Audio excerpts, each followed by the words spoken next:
నమస్కారం NSTV news కి స్వాగతం. నా పేరు సంధ్య. ఇక వార్తల్లోని ముఖ్యాంశాలను ఇప్పుడు చూద్దాం. రైతులకు నాణ్యమైన విత్తనాలను మాత్రమే అందించాలని జిల్లా కలెక్టర్ భావేష్ మిశ్రా ఆదేశించారు. సోమవారం సాయంత్రం సోన్ మండల కేంద్రంలోని బాల్కిషన్ ఫర్టిలైజర్ దుకాణాన్ని కలెక్టర్ ఆకస్మికంగా తనిఖీ చేశారు. ఈ సందర్భంగా దుకాణంలోని ఎరువులు, విత్తనాల స్టాక్, క్రయ విక్రయాల రిజిస్టర్లను తనిఖీ చేశారు.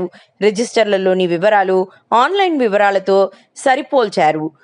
క్రయ విక్రయాలకు సంబంధించిన రికార్డులన్నీ పకడ్బందీగా నమోదు చేయాలన్నారు. రికార్డులలో తేడాలు ఉండరాదన్నారు. పలు కంపెనీల విత్తనాలు లేబుళ్లను పరిశీలించారు.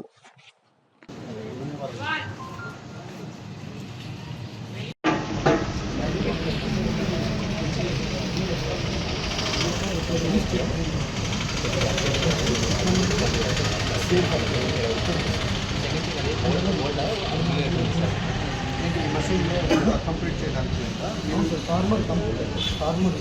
దీన్ని యాప్లో కూడా చేసుకోవచ్చు. అది యాప్ వేరే ఇదేమో గవర్నమెంట్ ఆఫ్ ఇండియా, యాప్ ఏమో గవర్నమెంట్ ఆఫ్ తెలంగాణ.